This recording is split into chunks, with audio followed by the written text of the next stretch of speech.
We are drawn towards the familiar. It is safe, reliable. That it can shackle us to the ordinary when in our souls we long to strike out to become something new. We started with a simple mantra. Dare to dream. Dare to challenge the expectations of what's come before. To embrace the unique, to put everything on the line. Only when we risk everything can we discover something truly special and redefine what it means to travel the stars. To explore the farthest reaches.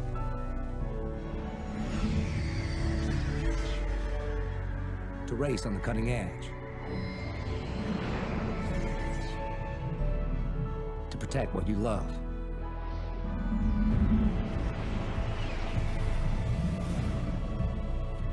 Say goodbye to the familiar and welcome the brand new Mustang, where risk meets reward.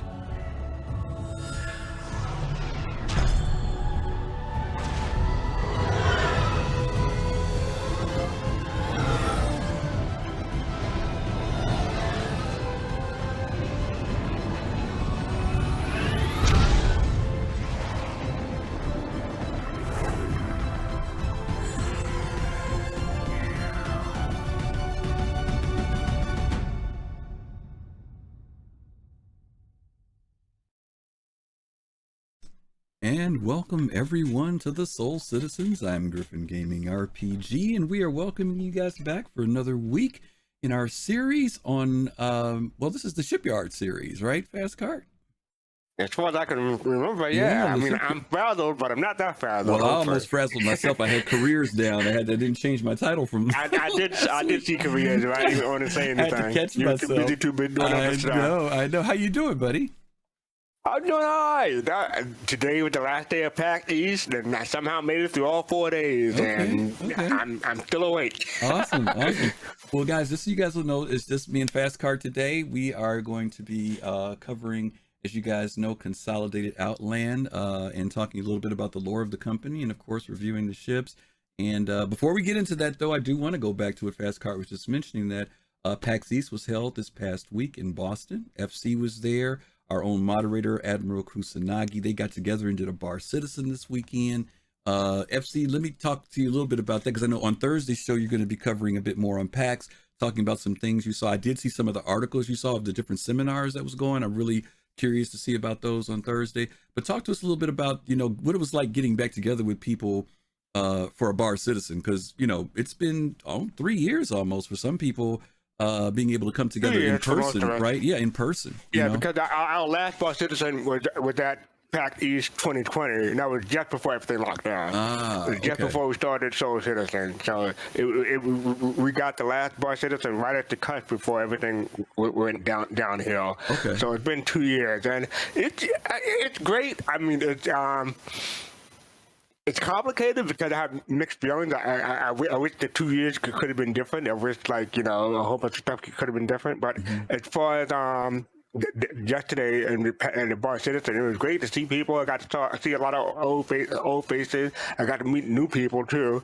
We have people from Alabama, Arkansas, Maryland. Oh, the Q and Pigtail came from Maryland, and we have people from Vermont. Those are national event, basically. Yeah, that's pretty cool. Thrakazog, thank you so much for gifting that sub to fastcart. He needs one. He needs a subscription. So thank you, Thrakazog. He needs one. Okay. Let me go back to on the images here. I know that there was one of these photos here that was, if I'm not mistaken, hopefully I'll get the right one and stop it at the right point here. Maybe you could talk a little bit about who else was in this photo with you guys. I know there's a group shot there, but I'm gonna stop on that one with pigtails. This one here. So who do you remember who each person was in that particular image? That's Priest next to me on the left. That is Pigtails in the blue hair. That is Sundew on next to her. Oh crap, I'm bad at I'm Remember the blanking on last his guy's name, name? but yeah, he's been to several boss cities. I should know his name, but it's Okay. just been 2 years since I've seen some of these people, so Okay. I'm blanking right now. Okay. But yeah, the two on the left are old time boss citizens. You know, Veterans have come. yeah, veteran, and the guy on my right is a long time. So, Okay. just pigtails and the two were new, but I think it was the two who took that picture, so he's not in there. Okay. Okay. Well, we're No, and we made boss citizens history, as far as I can tell. It's the first time someone brought a 2.5-year-old to a Boston boss citizen. Oh my God! Wow. And a boy at that. Yeah, It was that's- loud and noisy. that's and, interesting. But you know, he was pretty good. He didn't complain or anything. Yeah, the place you guys at, you said was Jillian's, right? And you said it's kind of is Jillian's it a Lucky bar Spot. It's and a a bowling bowling alley, right? So it's kind of a mixture Yeah. thing, right? Families, folks can Yeah. come there and stuff. Okay. Well, that's great. I'm glad you guys had a good time. You know, bar citizens are great. Yeah, most of my time was being mesmerized by this one guy. He looked like he was on a date, but he I'd never seen a guy who had such confidence that they can pull off a pompadour and not blink an eye. No one said it wasn't in our group. It was Right. someone else. Somebody group. And I'd never seen a pompadour in real life until now. Okay. Well, there you go. It's a first for everything, right? Well, that's Right. great. We're going to give you guys a little bit more information too, because we're going to be sponsoring, Soul Citizens is going to be sponsoring a bar citizen here in Chicago on Saturday, June 4th. And so we'll be getting some advertising out for that. We've already put up a registration on Eventbrite for it. But we'll talk a little bit about that. But that'll be for the Midwest. It's a little ways away, but we're going to try to also here in Chicago initiate our first in person, just like you guys did, because you were one of the organizers for this, right? With this particular one. Yeah, Yeah. Me and Amma Kushnagi, we got together, and well, Rooster was supposed to help us in the beginning, but he had family plans that made him not able to attend it. Okay. Speaking of Amma Kushnagi, I have to give him props for reaching out to CIG because he was able to a million giveaways. So we had 3 giveaways thanks to Amma Kushnagi and CIG. We gave away a whole A MSR. Oh, the guy to my right, he won the whole A.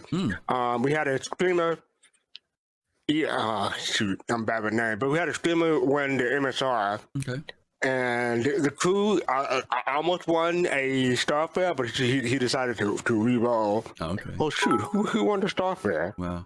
I can't remember now. Wow. But yeah, so Big it was a Black- Starfare. Yeah. Oh wow, thank you, Big Black Black Gaming. Gaming, dude. Thank you so much for the bits. Wow, that's great. And the Starfare, MSR, and the whole A that we gave away. So you guys get some good people went stuff. home. People went home happy. Yeah, CIG took care of you guys. That's amazing. I'm really glad to hear that you guys had a good time, and it'll grow. You know, I know you guys have had bigger numbers, but this is the first time we had after a 17 while. people, 18 people last night, including myself. And you've had as many as up to 100, right? In 2020, we had 110. Yeah. So it's just a matter of people getting back in the groove again. You know, as people get back in, that'll be great. And I'm sure, especially after this year coming up, I'm sure next year you guys will blow up again. So that's awesome. Well, while you were gone, we did something a little bit different. Several months back, maybe back in October, it was a long time ago. As you guys know, fastcart is very dear friends with one of our dear friends, which is Shiver Bathory. Shiver runs a channel called Table of Horrors, where he does a lot of tabletop role play. They do a lot of stuff with Vampire the Masquerade, but they also do things like Star Trek and other things. And so he had been talking to fastcart and said, hey, do you think that some of the people who are part of the Soul Citizens community, not just, you know, people on the team, but community might be interested? And so we ended up putting out a little notice back then. Some people volunteered. I was an old AD&D player from way back when. And when I say way back, I mean way back. But the other people on the team had never done it. And so I think GoMop might have done it. But Fist to Face and Pops in Space joined us.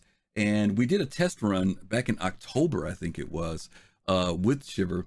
But then the holidays came up, some other things came up. We weren't able to get anything going again. So on yesterday, we arranged to do like a dry run, just to try it out and see what it was like. Shiver streamed it on his channel. Some of you all may have seen it pop up on our channel. It probably looked a little bit different because I did it at the very last minute, like literally within 10 minutes of us doing it. I said, maybe I'll put it on our channel just for the heck of it. But this is how Shiver's channel looked, which was laid out like elaborately. And Nomad. yeah, we did that on yesterday. Some of you tuned in for it.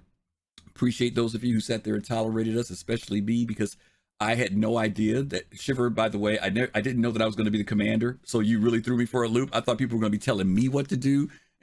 So I wasn't expecting because to have to I was captain last time, but the captain. Yeah, I know. So I didn't think about it. I thought it was going to be like a second first officer. So I'm like, oh my God.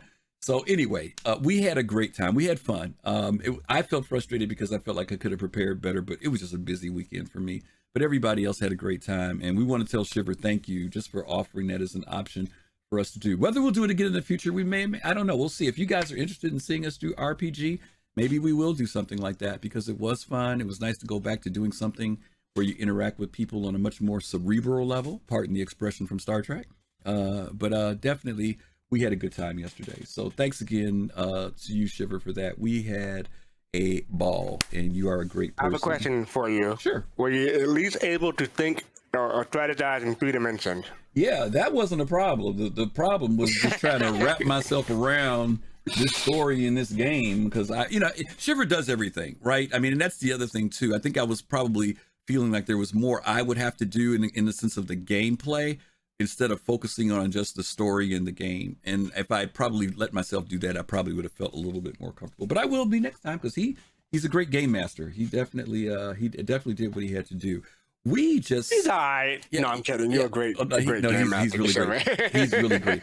I just saw that we had one of our other co-hosts just arrived, so I'm going to change up the screen a little bit here so that we can get them in.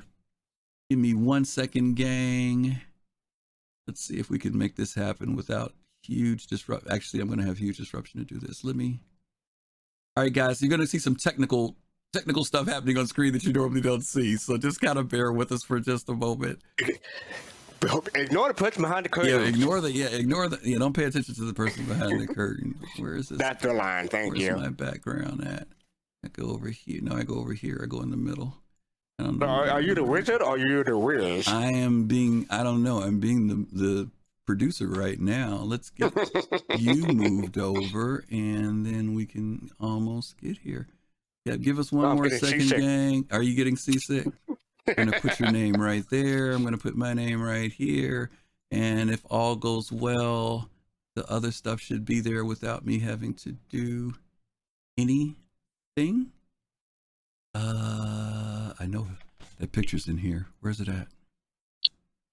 Guys, bear with us. It's like ragu. There. Oh, ragu. There we go. All right. Jade, you here?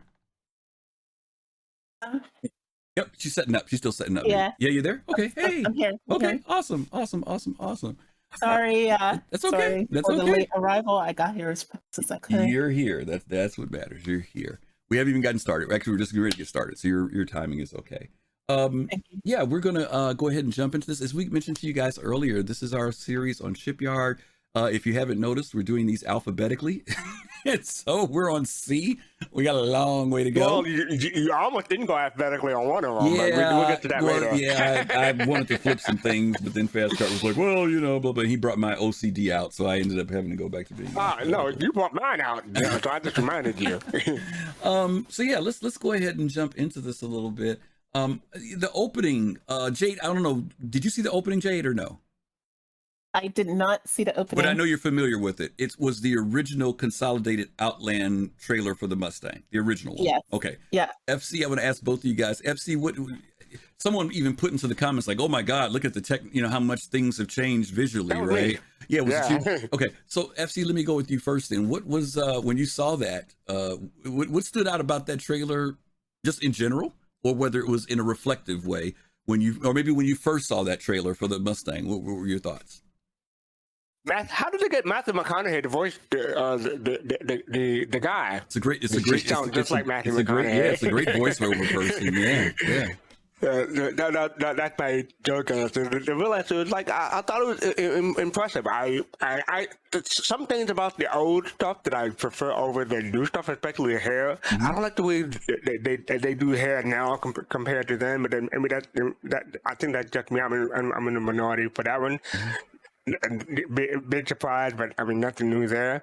But I'm still missing that Mustang Omega, man. That's what I have behind me right now. Yeah. As far as the other thing else, I mean, it looked back 20 that was 2015, right? So 7 years ago. Yeah, 7 years ago. Yeah.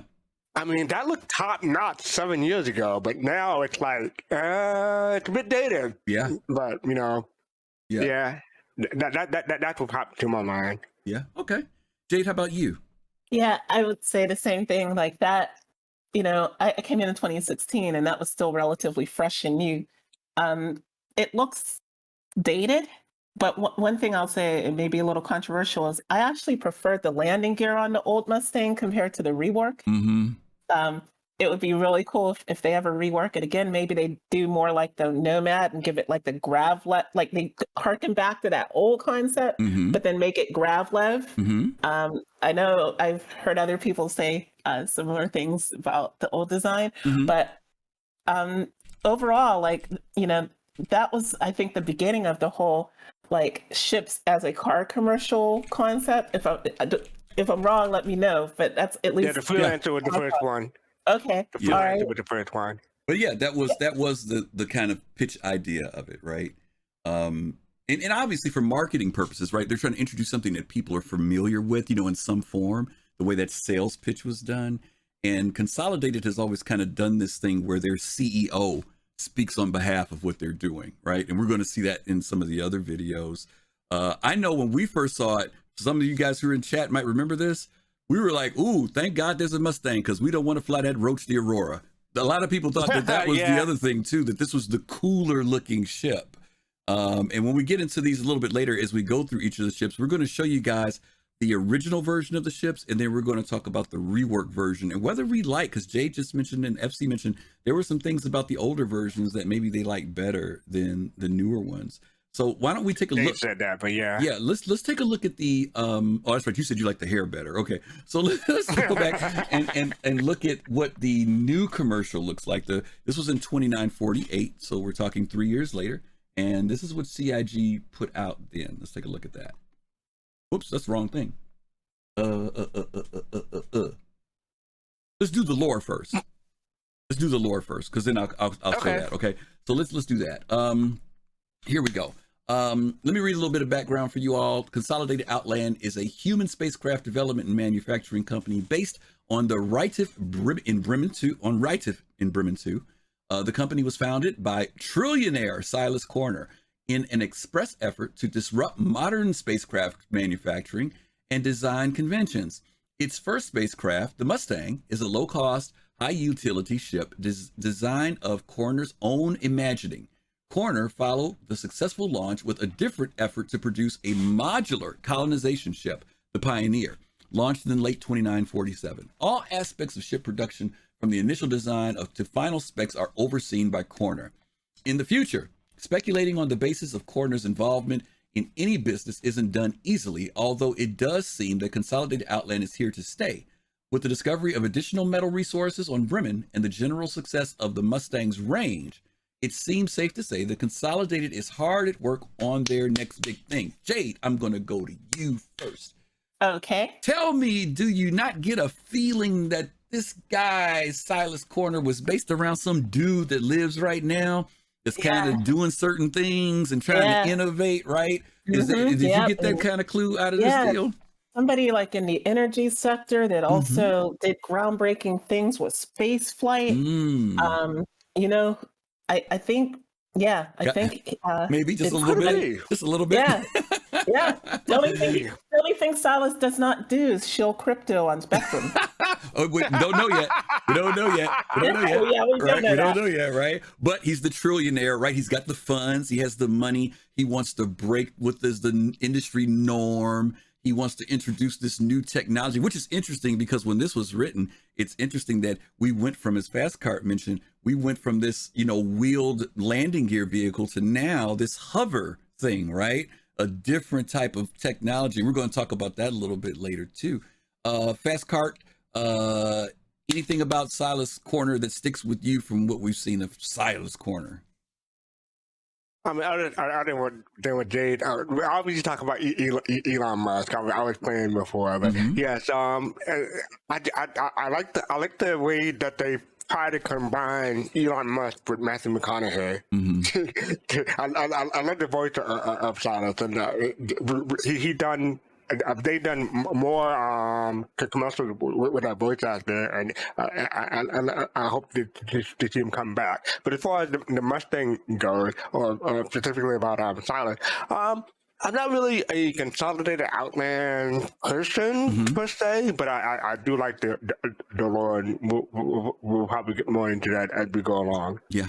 Well, you know, one of the things about the Consolidated stuff was back in the day, we had limited options of what would you go for a starter ship. It was either the Mustang or the Aurora. That was it. Right. Right. Is that it, Jade? Because I'm talking about it's like a real, like early starters. Was there any other one, Jade? Not to my knowledge. Just those two, right? The Avenger, the Avenger was kind of like a step. It was still like a step up. The 300 series. Yeah. Yeah. Was the 300 series starter? See, I thought that the 300 series kind of went along with the Avenger, because that's when you got to like the $60 level. That the freaking Aurora was like $30, $35, and so was the Mustang. 25. Well, 25 for that MR, the ES, right? The ES. Yes, Some of y'all may not remember that ES. The ES was $25. Yeah, a lot of people don't ever pay attention to that ship. So I mean, yeah, that's true. But the ES, yes. So those were like the entry level starter ships. Okay. All right. Well, that's cool. Let's go ahead and see what else I put up here. Okay. Let me go to FC on this one first. What do you like or dislike about Consolidated Outland's approach to building spacecraft? We will get into this when we get into the Mustang section, but I don't like the new rework, especially specifically the beta. But we'll get to more than that. But is there anything you do like about the design? No. Okay. Yeah, you sit there, not your cup of tea, so that's cool. I mean, that's cool. You sit there, not your cup of tea. I love the old one. Like I said, we'll get more into that in a bit. But as far as the let me see. I did like the Nomad, and the way to have it. I did have a Nomad for a little while until I changed it to a different ship. So I did like that one. Okay. I do like to have a quad. I'm just not getting one. I get one in the PU. I will use my UEC currency. I'm not gonna pay real world money for it. But I do like those two. Got you. Okay, Jade, how about you? Pros and cons. Anything you like or dislike about Outland stuff? Sure. Pros would be, I like their overall kind of like angular design. You know, their whole design aesthetic, especially, you know, with the Nomad. I really like that ship a lot. And the hover quad, I think having that, it's just, you know, it just feels like, okay, this is really futuristic, innovative. The whole thing of, you know, this is Elon Musk in, you know, the 30th century trying to do new, interesting things. So I like that they will try to do new, interesting things, and they're not necessarily beholden to something they did before, like where they put Gravlev on the Nomad. Okay. As far as what I don't like, it's hard. I mean, they're a hard company to say anything really bad about, mainly because there's so, right now, at least in the game, there's so few vehicles from them. So I would refrain from making any kind of, you know, like decision about what I don't like until there's more in the game. I mean, from what we've seen of what the Pioneer will become, there's nothing I don't like about it. And I love the whole background of Silas. You know, I think we should expect more industrial ships from him, because if you go on to the Galactopedia, which everybody should if they're into lore, he invested his family's money into fish farming, I assume, in Bremen, mining, and remote charting and electronics before founding spaceflight companies. That kind of gives you an idea where Consolidated Outland may go in the future. So, Good point. Okay, can I add something? Yeah. I just want to say that it seemed like CIG, we're talking meta here a bit, but it seemed like CIG was still getting the idea between the Consolidated Outland, the way they look between the Mustang and then to the Nomad. Because, I mean, it's pretty obvious to me, at least to me, that the Nomad is a lot different from a Mustang per se. And I like the newer stuff from Consolidated Outland, except for the Mustang series. But I think quite a few people like the Nomad, but not necessarily like the Mustang. Mm-hmm. I don't know. I've talked to people about the Mustang, you know, pros and cons before. And like I said, when we get to the individual ones, we can talk about what some of those are. The biggest thing that I know to me that people deal with the Mustang, when I hear people talk about its practicality, has more to do with whether or not it can do things that they want to do in the verse. You know, other than going from here to there, they feel like it's deficient, particularly in the areas of combat and defending itself. That's one of the things that I hear. And like cargo, not so much. Yeah, you know, I've heard people tell me they'll take an Aurora out and fight with that more than I hear people talking about taking out any of the series. Especially the Aurora LN. Yeah, the Aurora LN can pack a punch. Well, you know, Cal Roddy says he goes out in the Aurora all the time and does it. I rarely hear somebody say, "Oh, I got into my Mustang Delta and went into combat." Now, I have seen YouTube videos where people have gone out and slain with that ship. But they went out, you know, they modified it, they did some things to it, and they did very well in it. In relation to the upgrades from 2945, then 3 years later, the things I did like about it was I liked the better design. I love the design of it better. Oh, you do. The bubble windows way better. The hard angles was okay. They were nice. I liked them to a certain degree, but I also liked the new thing. To a part of me loved the way the wing swept down and the ship was held that way back then. But remember, there was that issue when you tried to enter into the ship. It was too low. Your head bumped into it. There was a lot of collisions. You had to climb up a ladder. It didn't work well. That part, I didn't like that center entry of the ship. As cool as they tried to make it, that ladder coming down, all that stuff, forget that. The new entry is much, much better for the ship. But now the individual breakdowns, we'll get into it. But I'm one of those people that did like I thought that they did do it nicely. I will push back a little bit on you, fastcart, about the design difference between the Mustangs and the Nomad, because I think that this lies in place with what they talked about what Silas is trying to do.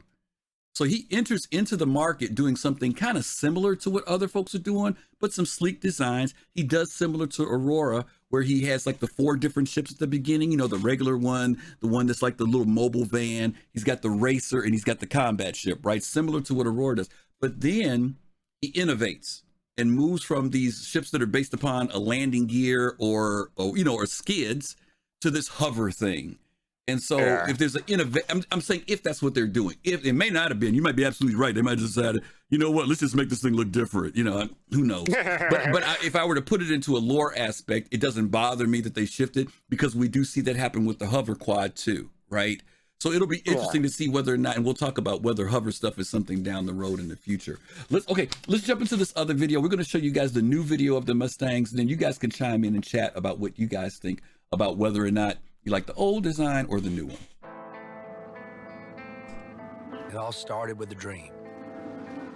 The need to challenge the conventions of our time. To look at the well-worn path ahead and decide to take another route. What is life if not the culmination of all decisions we've made and the roads we've traveled? We decide to seek out the unknown.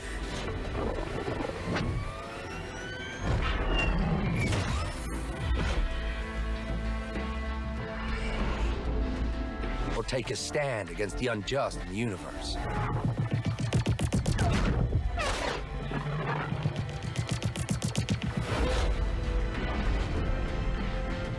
We are all chasing who we are, who we want to be.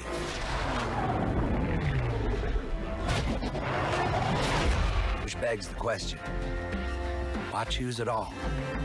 Introducing the all-new Alpha, Beta, Delta, Gamma. 2948 Mustang. Dream redefined for the modern era.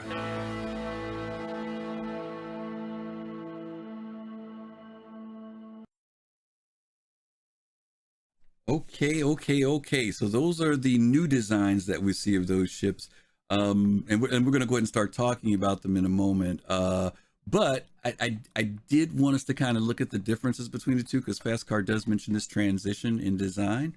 You know what, chat, I would like to ask you, for those of you who are in there, which ones do you like better? So you guys put a number 1 in if you like the old design, put a number 2 in if you like the new design. Just run that through chat for us real quick, and our mods will try to pay attention to what you guys do here.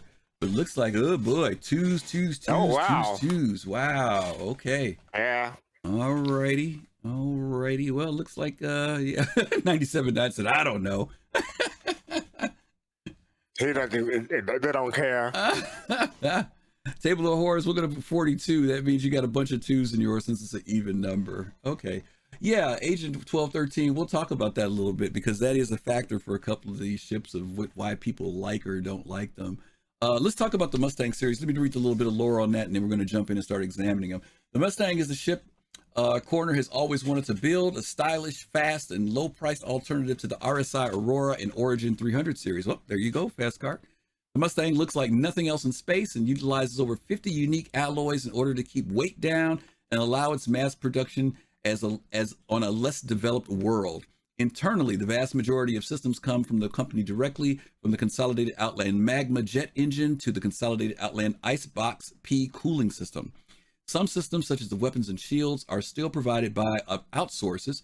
Consolidated Outland maintains that they do not construct weapons. They simply allow weapons to be mounted on their ships for proper defense.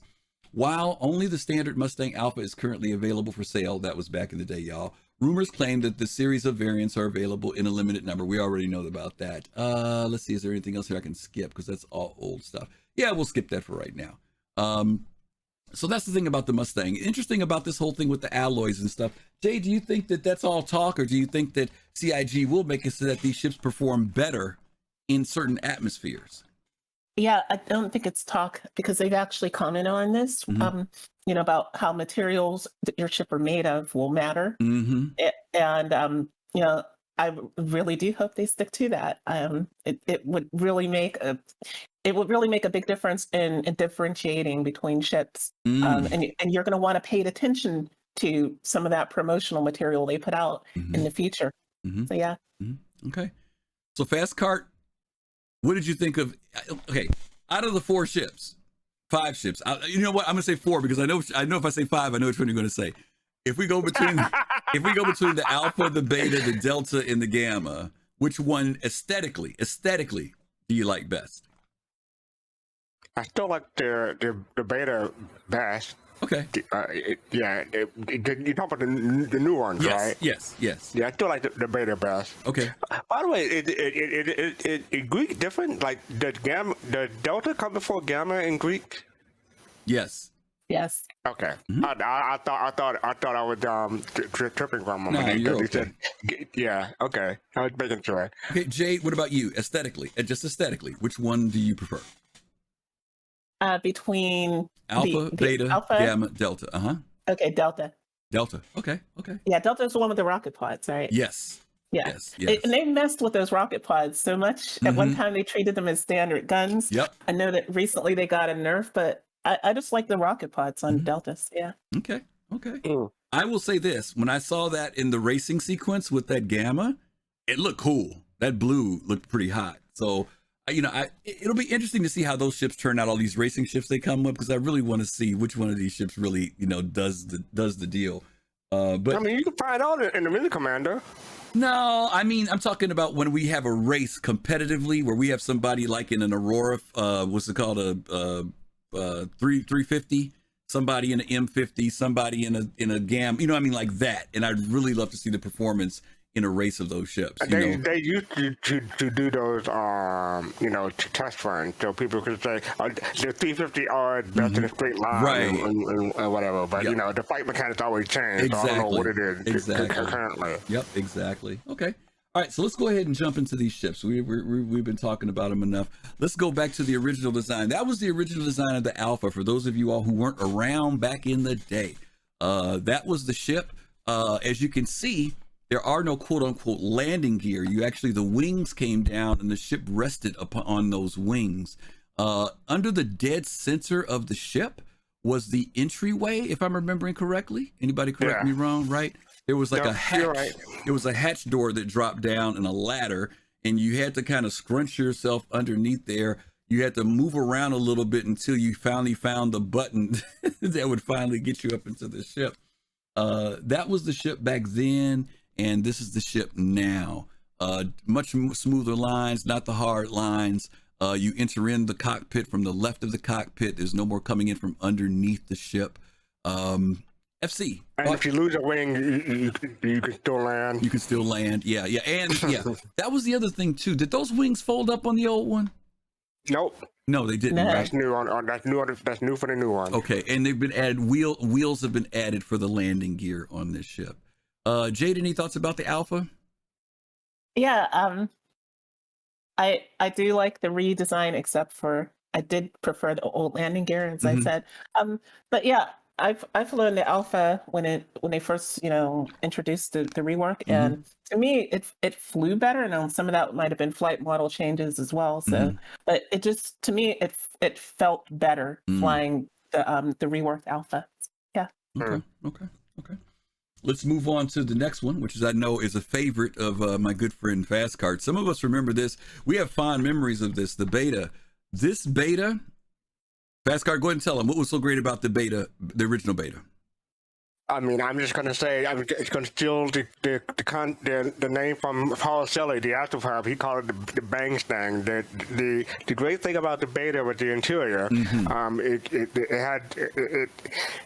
It didn't feel cheap per se, but it was inexpensive, and it was for the ship of this size, it was pretty big. Yeah. In fact, you felt you could live on this ship. There was a kitchen, area, a bed area. There was storage in the back. And mind you, in the rework, they did do that, but they changed the layout a lot, and it feels more sparse to me. And the colors. Yeah, the colors too. Yeah. Oh yeah, because the colors that they went with, I think it's like a blue and an orange. Where this one kind of felt like you almost felt like you were like in a little hab in the old one. In this one, it just feels kind of sterile for me. Yeah, I felt like I could live in a Mustang beta in the previous one, but the new one, I wouldn't want to live in it. Yeah. Citizen Shenanigans says, yes, the layout of the old beta was better. Yes, and we would definitely agree with that. Now, this one was the one out of all of them that you did have a bed in. None of the other ones had a bed, so that meant that you could do some type of travel, log out in your ship. All the other ones, logging out in your ship was not going to be a thing that you could do. So that was one of the other things that made this ship stand out. Not to mention food storage internally. This was also and Jay, correct me if I'm wrong, it was the only ship that when you came up from that ladder, you had a back area to go to, right? All the other ones, all you could do was go to the front and sit in the cockpit. Go to the front. Yes, if that ladder didn't kill you. Yeah. Right. That's true. No, she's not joking. Wrong. She's not wrong at all. She is not wrong at all. Okay. All right. Let's go. Wow, who is that? Oh, IL Spartan. Thank you for the resub. We appreciate that. Thank you. All right, Jay, let's jump to this one. You mentioned this, the Delta. Pros and cons here on this one. That's the old version. Yeah, pros on it is at one time, believe it or not, this thing used to like rule Arena Commander. Yep. Because they'd have the rocket pods were actually like guns, and it was pretty effective in Arena Commander. But time moves on and things move on, and today I don't I don't fly one, so I don't really know. I've messed around with it a little bit, but today it's different. And like I said, they've got the rocket pods. At one point they were powerful, and then they kind of nerfed them, as Gomab says. They got hit with the nerf bat. So I think people need a reason to fly this ship as a combat fighter, because there's just so many other ships now. Like back in the day, this was like one of the few starter fighter ships, but now we have others. So yeah. I'm curious. By the way, Dorian, thank you so much for the sub. We appreciate that with the Prime. Thank you, Dorian. And this was one of the least expensive fighters back in there. Got a choice between the Ellen and I'm still a firm believer, and I know some people feel the same way. Some people I've given consideration to it. I still believe in Jade. Now, you and I've talked about this before. Starter ships are not going to be these things that are just we don't think about. especially when the game kicks off. Starter ships will be very relevant in the game, not just for people who are just getting into the game, but you may find that the starter ship is your best way to get around economy wise. Most of you all know that it's the one ship that you can spawn and don't have to worry about long spawn times for. You may be just you by yourself, but it gets you from here to there. Their range is usually pretty good in comparison to some other ships. Inconspicuous movement through space. As far as I'm concerned, nobody pays attention to you when you're in that freaking Mustang or that Aurora or whatever, So I would tell you, keep one in your fleet. That's what I would tell you. That's my 2 cents on it. Keep one in your fleet. Let's go on to this next one here. I mentioned this one earlier, the Gamma. I never really was that drawn to this one because the beta of the originals was the one that drew my attention. Cool ship. I wasn't into the racing thing either, so that's probably other reason why it wasn't into me. But then I saw the updated version of it. That looked cool to me, even though I'm still not racing, but I still thought that the design on it was definitely a different design. FC, what do you think about the difference in those 2 designs? That one probably works out in that the old Gamma and the new Gamma probably look better. I'll give you that one. But that's probably the only one from that series that's like that though. And I used to have a Gamma because I had an interest. Well, I still have interest in racing, but I decided that if I'm going to get a racing ship, I'll get one in a PEO. But I used to fly the Gamma and the Arena Commander to do the races because I didn't want to spring out the big bucks for like something like a 350 or an M50 or something like that. So between the Gamma and the Omega, I put plenty of fire time into it. Put it that way. Yeah. Scavenger 678 says the Gamma has 3 rear thrusters in the back of it. That is one of the things that distinguishes it very differently. The Delta, obviously, the weaponry is what distinguishes. Each one of these ships have some distinguishing factor on them. For the Beta, it's the fact that you can live inside of the ship. And the first one, the Alpha, is just kind of like the general starter ship of all the ships that are there. I think you can do cargo in the Alpha version of these ships. Jade, any thoughts about the Gamma before we move on? Yeah, I would only make one design change to it. Is if you recall, the other racing ships like the Razor and the M50 have racing sponsors on them. And I think to make this more stick out as, this is a racing ship, if they could put a couple of those racing sponsors on. You know what? There is one, believe it or not, on the right wing, and I forget who it is because I didn't know that either. I thought the same thing. And it was the Microtech? No, it's because Miska's got the Microtech one. You know what, Jay, I will have to look at it later, but there is one on the right wing. I can't remember who the heck it was. Kovalex, that's it. Thank you, Ops Chief. Yeah, Kovalex is on the right wing of it. Yeah, very cool looking ship. Okay, now I'm going to break Fastcart's heart here. Yeah. And a lot of people's hearts. For those of you who collect, sometimes you guys know that CIG will put out a ship, and, when they put it out, there's always the feeling of, I'll get it next time around. When it comes out next time, I'll get it. This was a ship that came out way back when. Some of you have seen one. Some of you have never seen one. It's the Mustang Omega. The cool thing about the Omega was the paint job on this thing. The paint scheme on this ship was amazing. And the paint scheme on this ship actually makes it faster than the Gamma. It's because it's red. Yeah, it's just because it's red, right?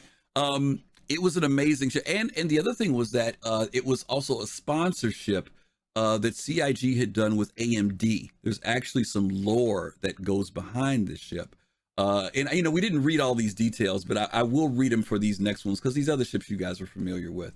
But here's the lore on the ship. It says Consolidated Outland teamed up with custom tuning company Accelerated Mass Design, AMD, y'all, to create a limited edition racer that features a ramped up fuel intake for faster recycling of the ship's already impressive boost system.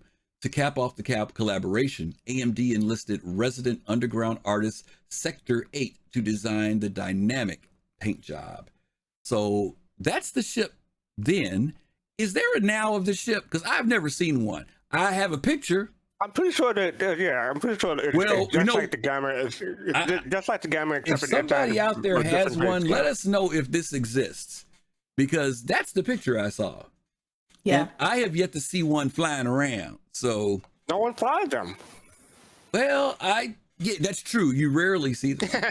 Okay, No Jade one and flies them. That's why you haven't seen one. Jade and Thrakadog say it exists. Okay, so there is one out there. Does anyone in chat own one? That would be very interesting. Jade, I know you keep up with collecting things. Is this one of the ones you have? You know, this is the weirdest thing, right? Because I probably did own one before I owned Star Citizen, but I threw out the code for it or something. I had back in like 2015, my boyfriend and I bought a bunch of R9 290s to mine crypto. Oh wow! And we just threw out all the like stuff that came with them.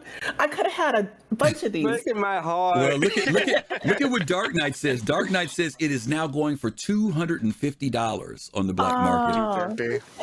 Wow. But I do want one because it's rare, and I like anything that's rare. Yeah. So. Yeah, I mean, I remember. You know what? I missed getting that space kitten, the space kitty. Star kitten. Oh, yeah. Some of these things, gang. You know, I mean, you never know, right? But these were limited editions. Another limited edition was the Yellow Jackets when those came out. Those were limited. So, you know, sometimes not as limited as this one because you need a code. No. This was you got to have a code for this one. Yeah. And this one Raven, and the Saber Raven, those are the two ones. Yeah, they were really limited. Yeah. CIG has said that, you know, they're gonna make each chip available in a queue somehow. I think this is probably gonna be one of the hardest ships to get. And not like a Band Enrichment hard, you know, you have to get reputation or whatever. Well, a lot of reputation, but this one maybe is hard to come by in the game. But I'm gonna try to go for it. Okay, fair enough. Okay, here's another one. Some of you may or may not have this one. This is the Vindicator. Some of you all may remember this. This one came out, if I'm not mistaken, in 29, 40, 50, 48 as well. 48 as well. It was a part of the new design that CIG did. The description on this was, make the ultimate statement and show the universe that you are a paragon of style and a bulwark of freedom. With this limited Vindicator edition livery, the Maverick designers at Consolidated Outland have pulled out all the stops, creating a trim package that commemorates CitizenCon 2948 and embodies the spirit of daring that defines both the original version of Silas Corner and the unyielding determination of the UEE. This is another one that some people grabbed, some people didn't. I don't remember this ever going back on sale after that year. Do you guys remember it all? Nope, just like the land claims that year. Yeah, they never came back. Yeah. I vaguely remember it, but it doesn't make a big impact on my memory. Put it that way. Upkeep says just once. He remembers just once. I have one in my buyback. And I bought it because I was thinking that maybe it would be a collector thing. I wasn't that crazy about the whole 2948. You know, when they do ships based around, I don't mind them doing the paint jobs and stuff around it like they've been doing for IAE or for the ship thing. But I don't want them to stamp the year on it. I don't know, something about when they do that to me just kind of dates the ship. It's like, please don't put the year on it. I think that's the purpose because, I mean, CID has said that. Well, they said each year different ships will have a new model coming out, like just like for cars. Yeah, but I don't want them to put the stamp on. You know what I mean? I don't want to put like 1973 Cadillac. You know what I mean? Just put Cadillac on it. That's all. How would you know? How would you know it's from 1973 then? Different design. Just the design. Right. Yeah. Exactly. I know. I'm just joking. We'll see. Thank you from Whammer. For the subscription. Thank you. Okay. Well, yeah, I do have one of these in buyback, Jade. I think I'm going to have to. It is in my luxury accounts buyback, so I may have to throw this into the collection, into the museum. You know what I mean? You're going to be like Silas, because I think he has a museum of ships too. That's what I'm going to be. It's going to have to be the deal. Can someone in chat let us know what the black market value for this ship is? I mean, I'm just curious. Yeah, the Vindicator. Yeah, gray market or black market, either one. If you guys know what the price is on the Vindicator. That would be great. Let us know. Kelvin says 73 Caddy. It was a big car. That is true. That is true. $80. $80 if you can find it. Wow. DK, you're scaring me. You know black market numbers too quick. Okay. All right. Let's he's probably already looking at that. All right. Let's go ahead and go to this next thing we're going to talk about. This is a ship that fastcart seems to say that people love, and we're going to have some interesting questions about it. Let's take a look at it. For 2950, the Intergalactic Aerospace Expo is continuing its tour of Stanton, landing on the snowy slopes of Microtech. And while the weather outside may be frightful, the offerings at the Tobin Centre are nothing short of delightful. Welcome to Whitley's Guide.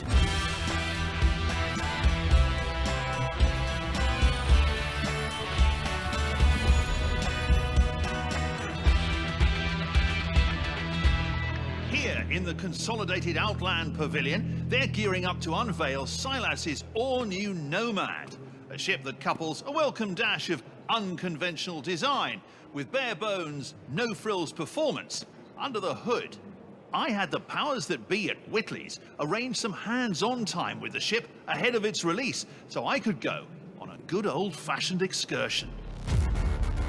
From my very first glimpses of its hull, I've been bit hard by the travel bug.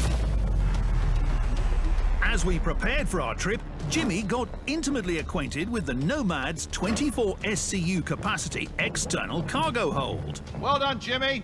Over there with the other ones. Out here, finally free of the shackles of civilization, edible food, and air traffic laws, we were able to really flex the Nomad's muscles. Watch this, Jimmy. Let's test out these triple shields Silas was going on about, eh?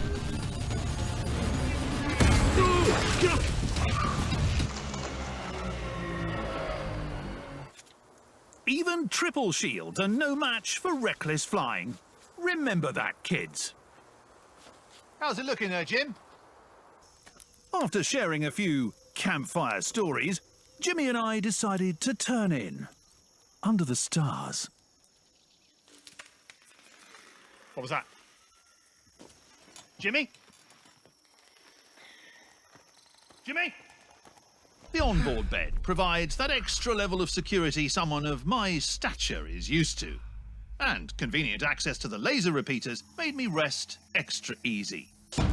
As our expedition came to a close, I couldn't help but feel that I'd tasted true freedom, which, coming from a person who gets pretty much everything he wants, is saying something.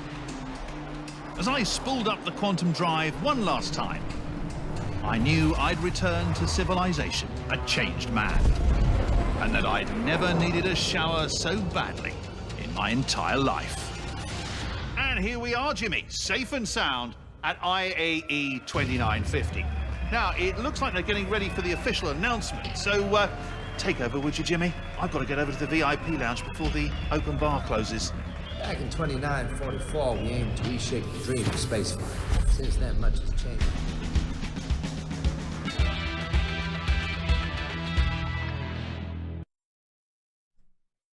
Okay.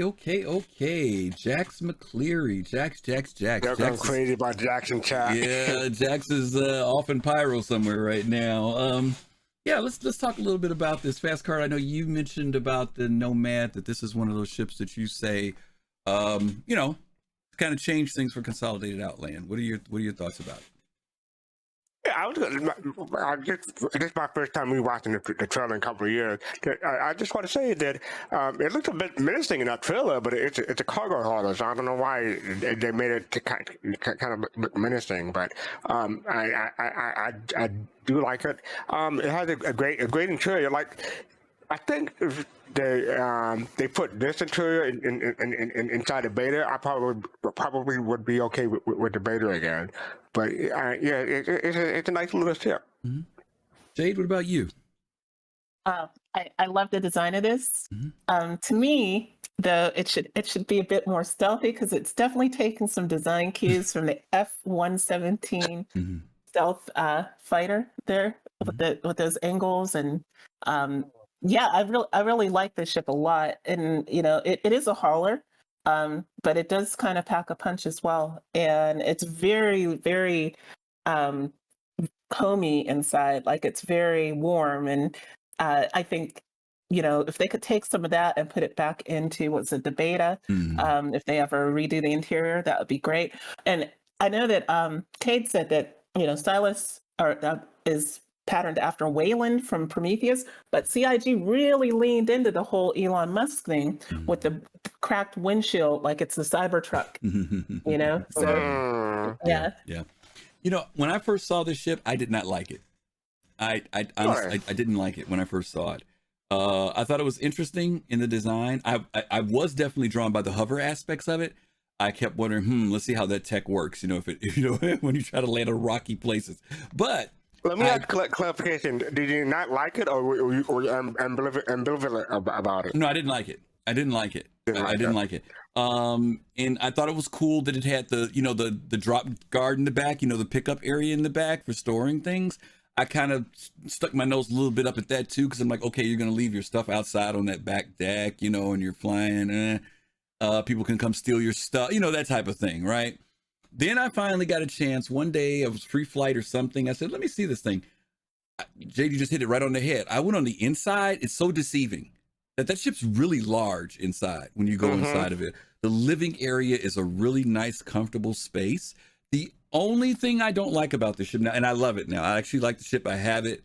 The only thing I really don't like about the ship, I wish CIG would have created where that back window is, that instead that was a door that lets you go out into the back area. Because going down the ladder and having to walk around is a pain in the butt. It would be so much nicer if I knew that that a door would go up or to the left, not up, but to the left or right, and I could go out onto that back deck. My stuff is back there and I could access it, because there's a vulnerability feeling I have when I have to come down that ladder and walk around, or when I want to hurry up and get into the ship just because I want to get something out of the back. Also, because they've paired this ship now with the hover quad, which we're going to talk about in a little bit, it would even be nicer then if I was at that back door, hit the button, I go out, the ramp comes down, I can get on the hover quad via that back door versus having to exit the side of the ship and walk around. So CIG, if you want to fix that, for free.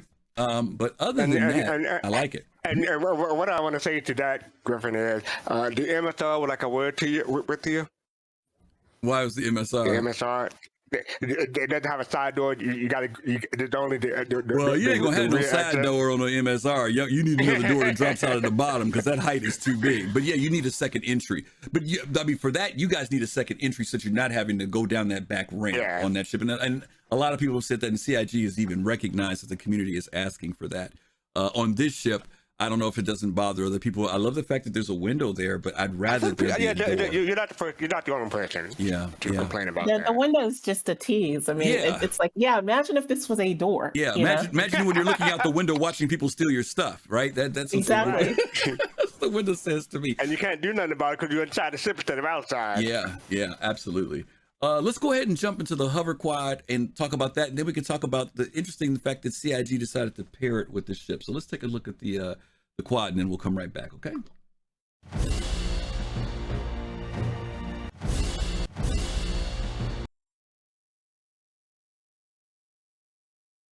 We're not gonna look at the hover quad because that's not the hover quad video. Let's see, did I put it in here? Oh, you guys forgive me, the old man zoning out tonight. No, just blame it on gremlins. Is that what it is? Is that whose fault it is? All right, I'm going to see. Okay. Who fed the gremlin after midnight? Who fed the gremlin? I know I downloaded it. Let me see if we have it for you guys, because we do want to talk about this ship. Yeah, I know that doesn't help me, Ops Chief. It's got to be in my software already, but thank you. Ops Chief dropped it into our channel for me to know. I'm like, yeah, but I can't run it from there. Well, you just called yourself an old man, so you probably helped. That's all. That's true. He's helping the old man out. Let's see, did I put that video in here? Hover. Yeah, there it is, right there. How did I not do that? I must be zoning out. Okay, gang, hang in here. We're gonna jump to it right here. Give me 2 seconds. Add video. And here we go.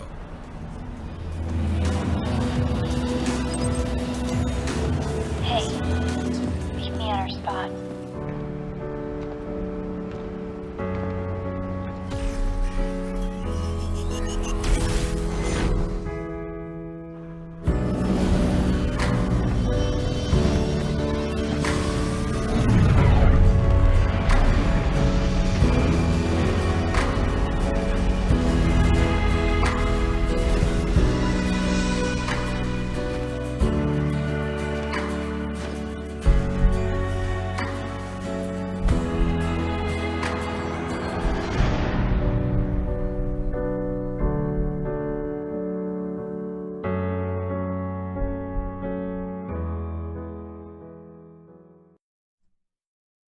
Okay, if nothing else, that paint job was nice. I love Yeah. the paint job. Jade, what did you think about the hover quad since they brought it out? You know, there was a whole. You remember the fiasco of Illuminalia in, Oh, yeah. in the hover quad, right? Okay, all right.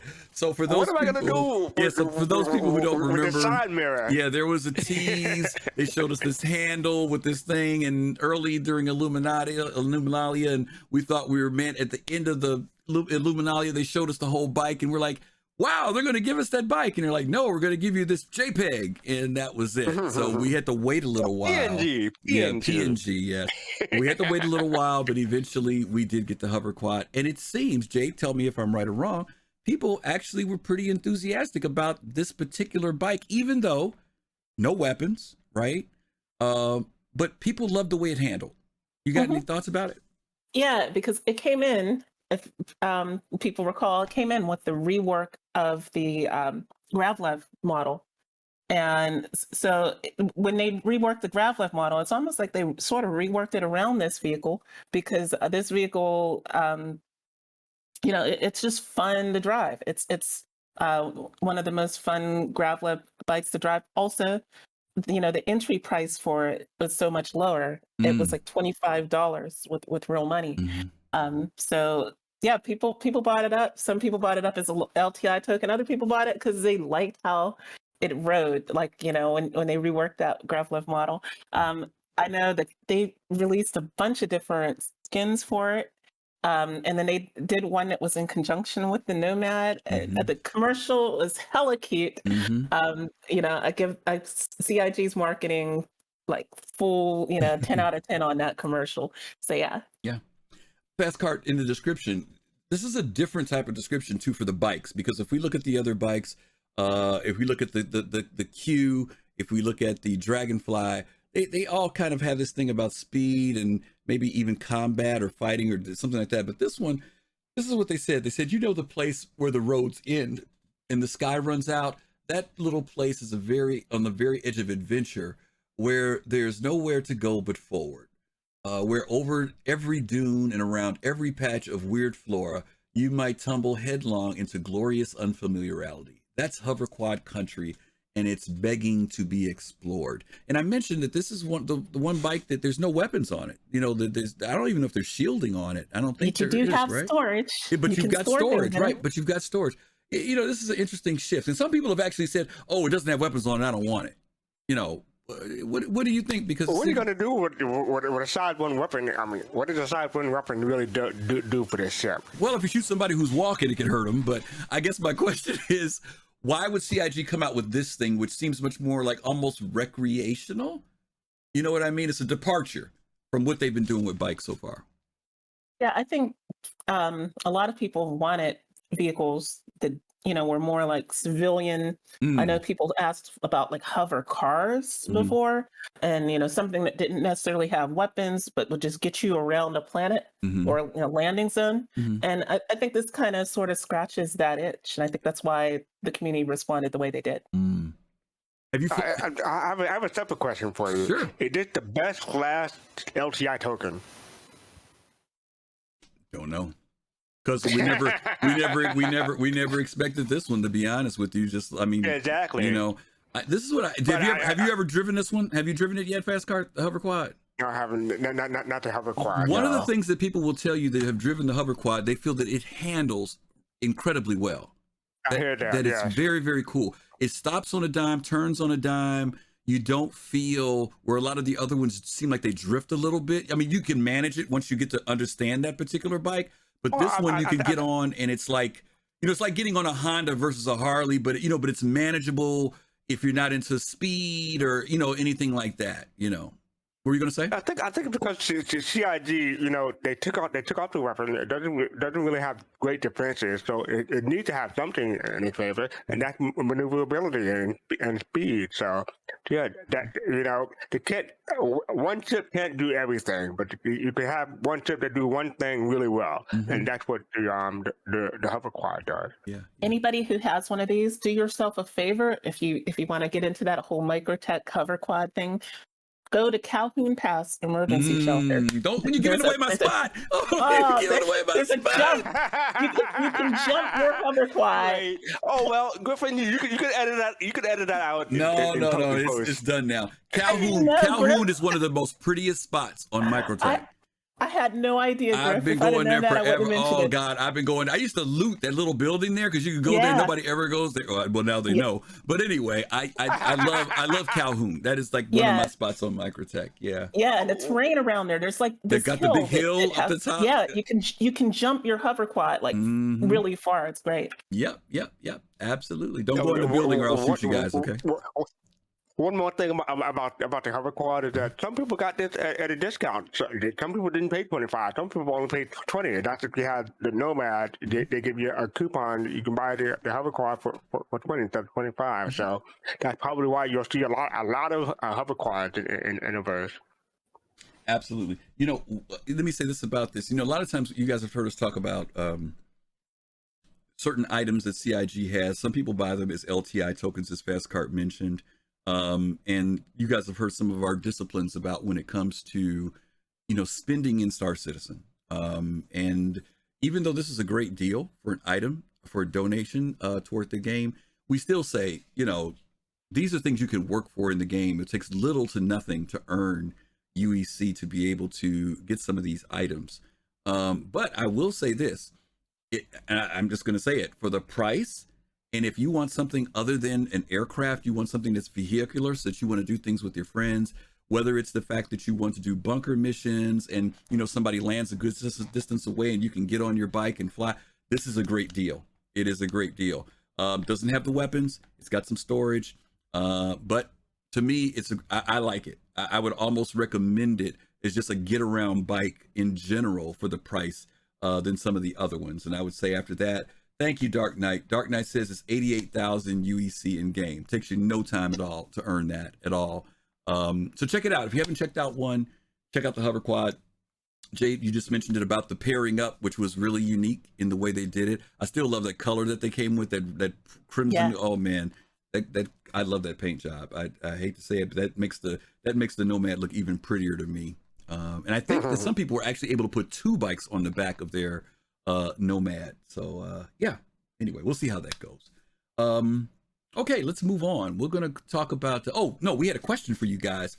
I'm gonna go to Jade on this one first. Will hover technology become the norm for future ships from Consolidated? Do you think we're going to see more of this hover technology? Because this is 2 things back to back, the Nomad and now we're seeing the hover quad. Do you think this is going to be the direction that Consolidated goes? I do, because you know, the whole idea of Consolidated is they were pushing boundaries, and you know, because of the Human Geon Trade Agreement, HUXA, I think that, you know, the doors are now open for grav-left technology to really take off, and Consolidated Outlands was there first with it. I do think we probably see somebody else do it, maybe Crusader, I don't know, but I think that, yeah, especially when you think of the ship that we're going to talk about coming up, having grav-left technology on that one would seem to almost be essential for its role. So, yeah. Lefty says, hover tank, when? Is there a possibility, Fastcart, that Consolidated could be the one to put out a hover vehicle? Oh, okay, that's interesting. You never know. Yeah, it's certainly a possibility. I don't know how likely. Probably, I would get 50-50. Yeah, for my personal chance, my personal thinking about that. But I do have 4 words for you when it comes to this question. Well, will hover technology become the future norm for Consolidated Outland? The 4 words are the new 2953 Mustang. Oh, yeah. I'd love that. Interesting. Interesting if they were to do something like that. Let me throw, since you went back to the Mustang, I want to go back a little bit to the Nomad, because you said some things about the Nomad Fastcart that I want to ask you guys. Do you think that the Nomad has become, for lack of a better term, has it become the Ford pickup of the verse? The Freelancer sold that forever. The Freelancer was supposed to be that pickup. Do you, because I saw people using Nomads when we were doing Jumptown, because of the flatbed aspect of the back of the ship. People Yep. were using their laser beams and dropping that stuff right back in the back of that area and taking off and leaving, especially when they were a small group. Is this become the fastcart? Do you think this is you're nodding your head? You think this could become that Ford pickup? I mean, the freelancer, not saying that it's not anymore, but That's, I mean, that comparison with a pickup truck is one of the first things, as far as I can tell, like Reddit and the community in general were compared to when the Nomad first came out. It's a pickup for the Star Citizen version. Okay. 'Cause, I mean, it had that open back, the flat bed, and you know, I'm imagining a TLC video with no scrubs, just using that particular vehicle. So yeah. Okay. Vector says, can we call it the Toyota Tundra instead? Jade, what do you think? Yeah, I agree with you. I did see a lot of those at Jumptown. Like I think two of the most effective ships for Jumptown was like a Nomad or a Pisces. And the main reason was you could, get in and out fast, right? And low sig. Yeah. Low signature. So, yes. And getting out fast too. Not messing around, which is great. Getting out fast, definitely. Yeah. Okay. All right. That's cool stuff. All right. Let's go ahead and jump into the big daddy of Consolidated Outland, at least the one that we know about. And that's going to be the Pioneer. Let's take a look at this one.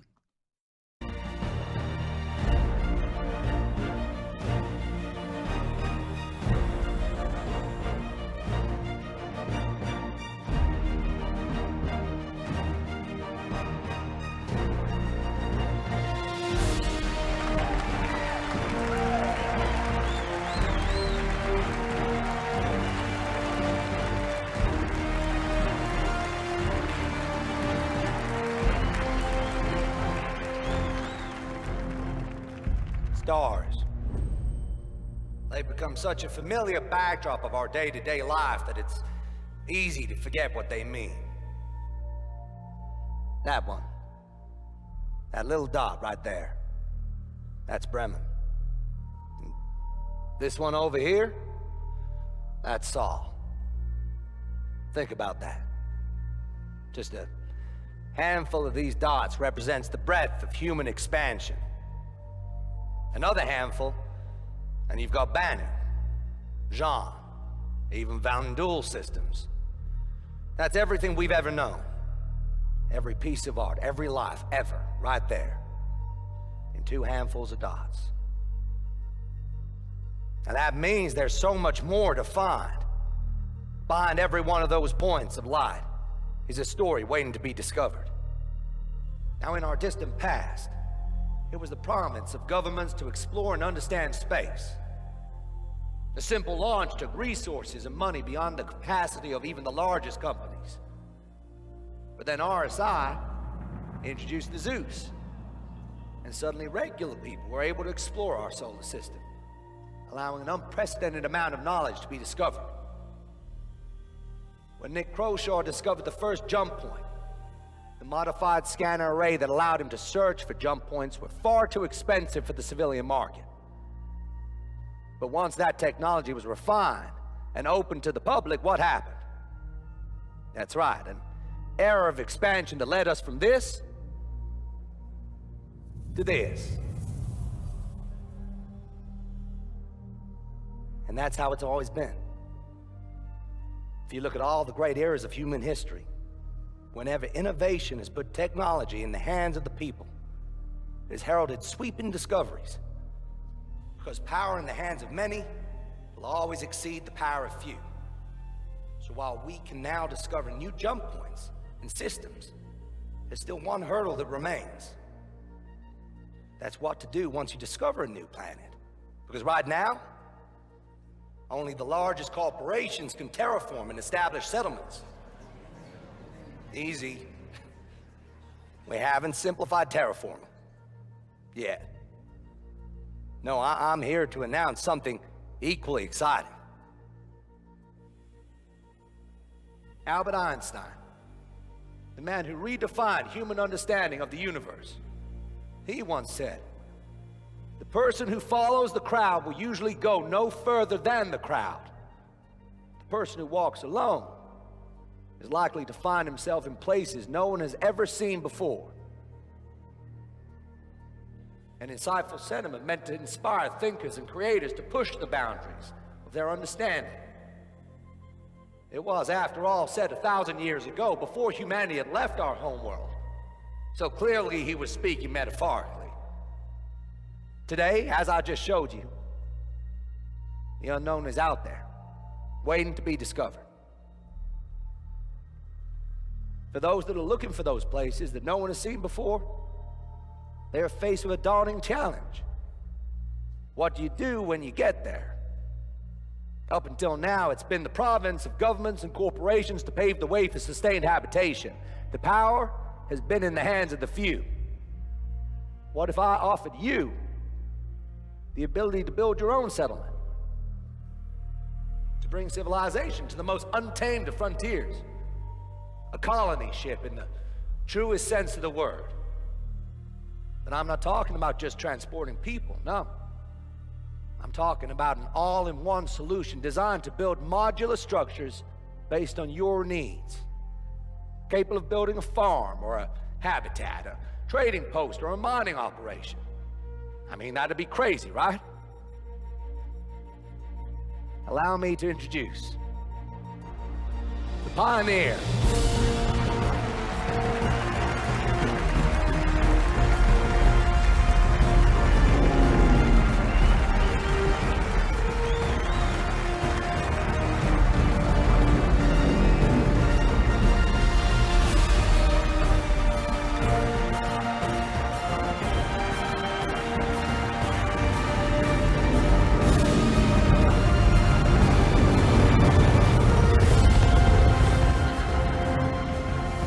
With that, let the new age of colonization begin.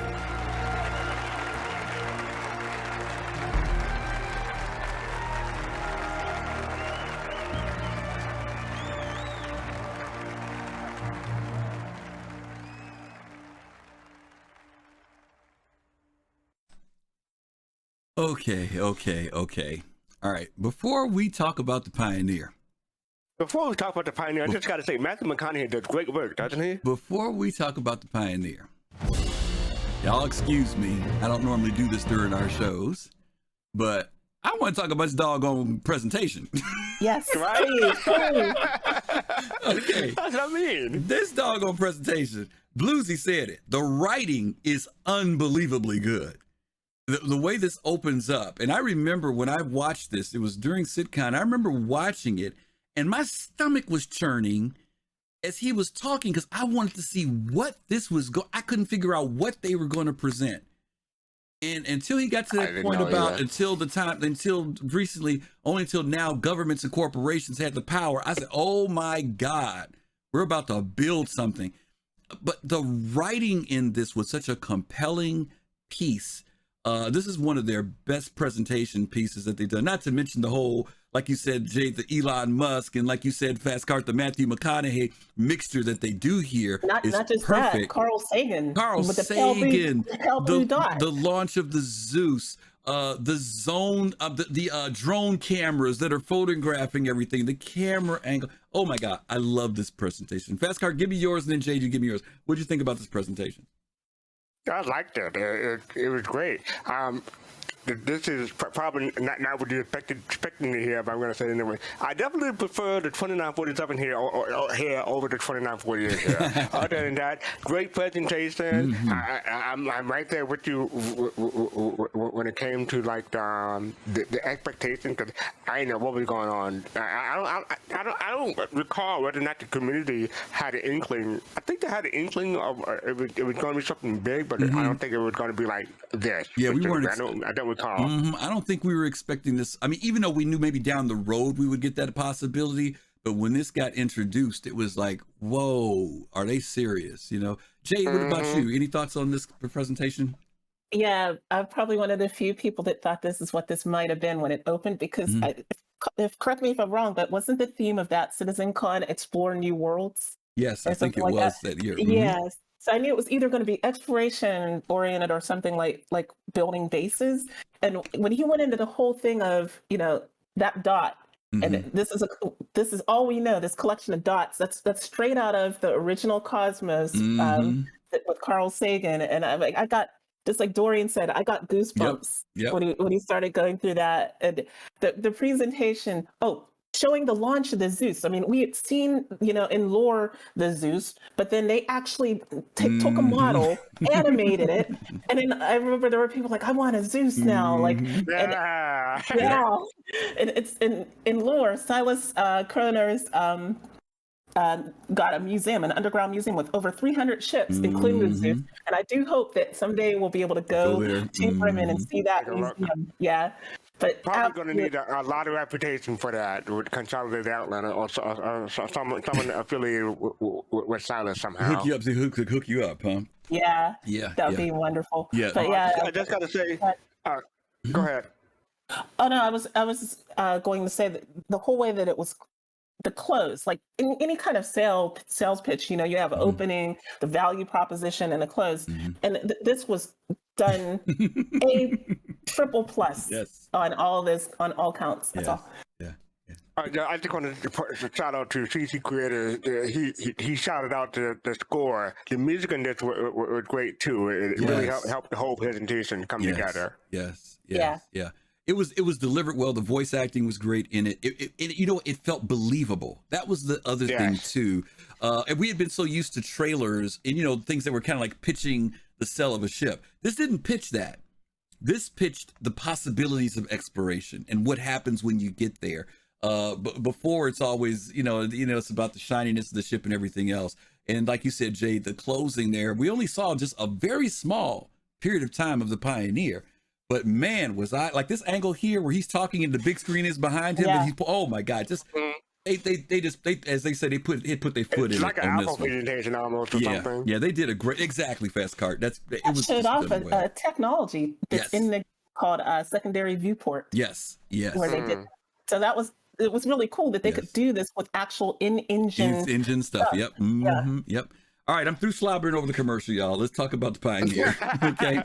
Let's talk about I changed my background for you to the Pioneer. Awesome. All right, let's talk about the Pioneer. After their auspicious debut with the Mustang, Consolidated Outland has gone and changed the game again with the reveal of the Pioneer. This self-contained mobile construction yard is capable of creating planetary modular structures, ushering a new wave of aspiring colonists to customize their new homes on the frontier. FC, do you own a Pioneer, may I ask?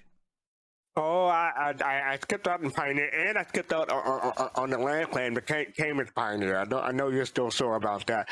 The Pioneer that's not kind of gameplay or feature I want to get into. It's big gameplay. I mean, it is big gameplay. It's not a small, Yeah, I would be happy to get someone else's services who has a Pioneer, but I'm not gonna be doing that myself. Okay. Have you had a chance to look into what the ship is capable of so far? Have you ever had a chance to? I know it's not your thing, but did you ever look into what?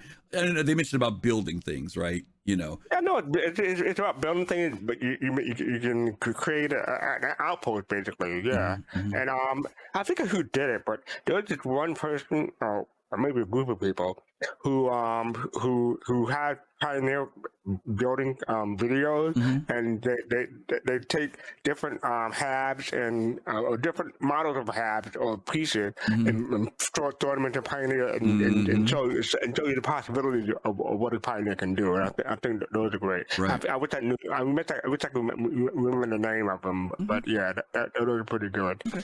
Jade, your thoughts on the Pioneer? Yeah, I definitely own one. I was already reaching for the credit card before I saw the end of the commercial.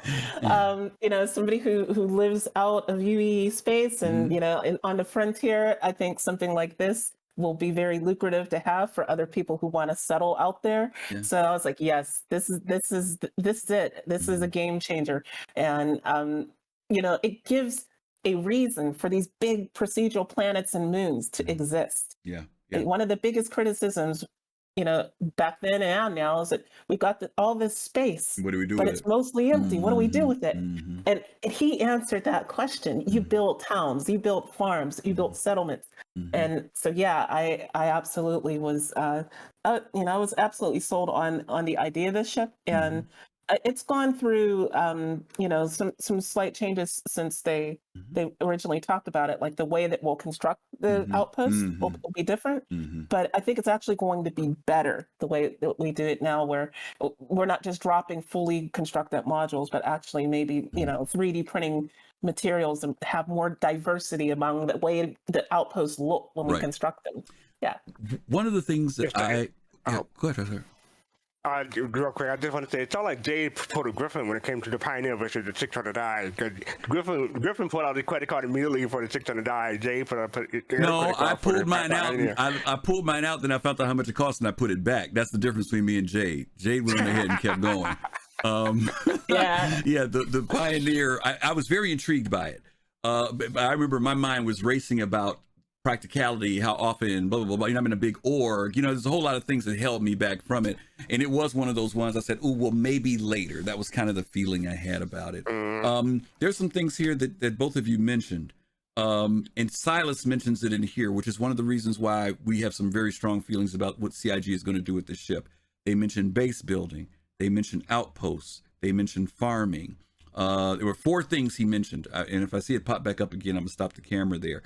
But he talks about these multiple aspects of gameplay that the ship will be able to provide as well. So it's not just, their homestead per se, but it's also other things. For those of you who are into trade, to build an outpost. Oh, he said mining. That was the other thing he said. Yeah. Mining. So now those of you who are miners can benefit from this. Those of you who are into agriculture will benefit from the ship. We did a show a little while back on the Pioneer with greater detail, but the impact of this ship is, as Jade said, when you have these barren worlds that are out there, is going to be great. And so this was exciting. To me, when Consolidated presented this, I was like, and it is a big ship. For those of you, if you look at the scale, when they showed the gentleman on the ground waving, or whoever the person is on the ground waving, and then they showed the overhead shot, there are bases around it. You can see this is not I can't wait to see this thing in one of the IAE buildings, because it's going to probably dominate a whole floor by itself, because it's a really, really big ship. Let me just say, even though I don't have a ship and I'm not interested in gameplay, it is a very impressive ship. I mean, it looks amazing, especially in this trailer. So I can see why it generates a lot of excitement in the community. Yeah, I did finally get one last year. And I think you guys inferred this earlier about land claims, because for those of you who know, when you buy a Pioneer, you also would receive a 8x8 kilometer square of real estate and a land claim for it, I should say, not real estate, but the land claim for real estate. So that was one of the benefits. So that normally land claim by itself goes for $100. So if you were to say that you got that deal, you basically either got a land claim for free, or you got your Pioneer. If I'm remembering correctly, the Pioneer runs 700. You got your Pioneer for, is it 850 now? Yeah, it's 850 now. $850 back in the day, and now it's 850. Wow, geez, oh Pete. Okay, so yeah, you got a good deal. yeah. That's the Pioneer gang. That's we can talk about that particular ship. So I think it was mentioned earlier. FC mentioned it earlier that Consolidated Outland, though limited in what they provide as far as ships right now, has presented some really cool things for us to consider for gameplay. And the cool thing about them being limited also says that we know the CIG is going to fill their stock. They're going to be seeing probably more ships from them because there's so few. And there's a lot of possibility, as Jade mentioned earlier, of where they could possibly go, because this whole attitude of their company being the company that's, pioneering, pardon the expression, and trying to change the way things are done in ship manufacturing, says that we may find some really very, very cool things. And for those of you who are into the whole futuristic dynamics of our ships, hey, maybe they'll make the first flying saucer. I don't know, but I think we've got some cool things to look forward to with Consolidated Outland. So yeah. CIG did make a flying saucer. It was, I think, originally going to be the Argo mole. Was it? I don't know if it was the mole. I just remember they made one. I remember. Yeah, and they shelved it. So as we've seen with a lot of things that they do like that, sometimes they come back in a different form, and I wouldn't be shocked if it came back with Consolidated Outland logo on it. Yep, absolutely. Okay. All right, we don't have any questions in the Q&A. I guess you guys got all your questions answered. I just put a thing in there up for questions, which is great. If there are no questions, don't get me wrong. I'm just saying that everybody may have been just engrossed. They heard what they needed to hear. But I hope you guys did enjoy the presentation in our Shipyard series on Consolidated Outland. Before we get out of here today, we do have something else that we want to show you guys, and maybe we can kind of chill on this, because this is, I think, what we're going to show you is very chill kind of thing. But you guys know from time to time, New Soul will ask us to premiere new videos as they present, and they've done a new one that they've done on New Babbage. Some of you may know that they've been working on a series based upon the music of Pedro Camacho, where they're doing variations of his music and kind of doing their spin on those songs. So we're going to take a quick look at their newest piece that they did. It's premiering here today, and I'm assuming they usually always will post it and ends up being on the RSI site. Usually it's they're favored pretty well when these videos come out. But this is their new Babbage video. So if you want to sit back and chill and relax and enjoy it, we're going to show it to you right now. Here's the premiere.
All right. Shout out to New Soul for that premiere of their new Babbage video.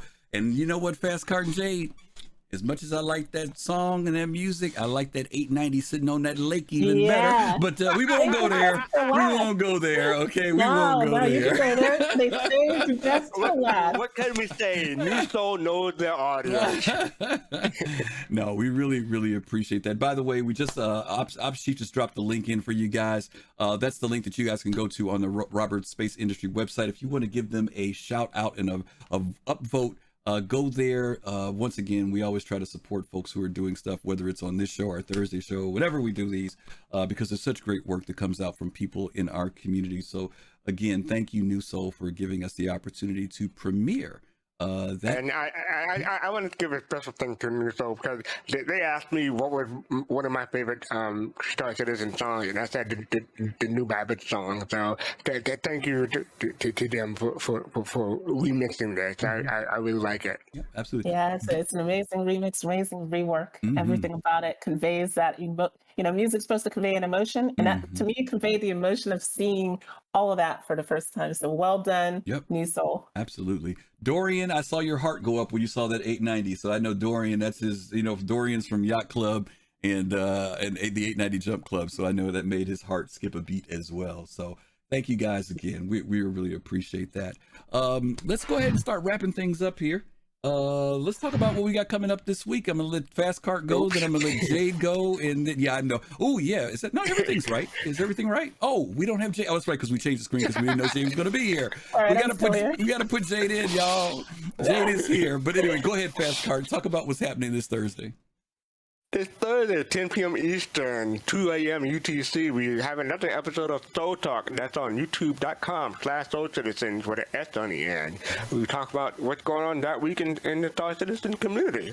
So check us out, y'all. Absolutely. And Jade's here, y'all. So don't think she's not here. She's here. Go ahead, Jade. Tell them about Saturday. Yeah. So Saturday is, of course, the brand new show, Soul Voices. Just Saturday at 1 p.m. Eastern time. And can I tell them who this special guest is? So Gillian. Yeah. The pizza man. The pizza man. So is he going to be making, because it's Saturday, he usually makes pizzas, right? So is he going to make pizzas on it? Wouldn't that be cool? No, I don't. maybe he'll do it while he's doing it, right? Maybe he'll make his pizzas while he's doing it. Maybe so. I don't know. We'll see.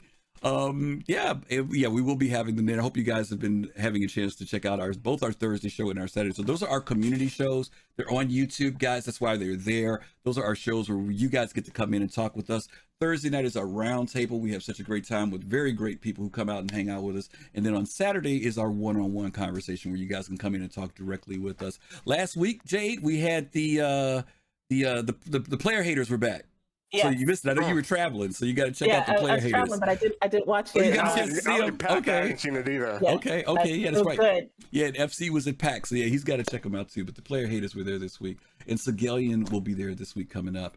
Next Sunday, we are tackling a interesting subject: the Vanduul. We are going to be talking about the Vanduul, finding out more about them, about their culture, about who they are, and what great friends they could be in the UEE. So we're going to have that conversation. Now, let me give you guys a quick one. If 3.17 comes out this week, that show is going to change to update 3.17. So I'm letting you know that now. So if you see 3.17 come out, we're going to be talking about that next week. But if it does not, we will be on the Vanduul next week. So hopefully you guys can join us for either of those shows because we want to have a real good time talking about both of those subjects. Okay. Other than that, that's it. FCJ, you guys got anything? Oh boy, Uber Nerd. Oh my God, he's rating us right when we're leaving. Oh, we gotta go for another 10 minutes. Oh my God.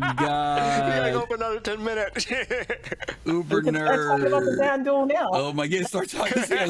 We'll start next week's show now. Yeah.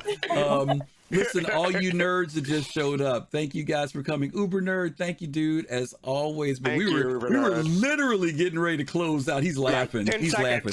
So we're going to send the love. Don't worry. We're going to send the love over to somebody else, to Mops33, who's really cool. We're going to send the love there. Nerd's a big fan of Elon Musk, and he missed. Yeah, he missed it. Oh, any of our shows, he missed it. Yeah. So you guys hang in because we're going to raid over there. FC or Jay, do any of you guys have anything coming up with TPR this week? Is there anything coming up?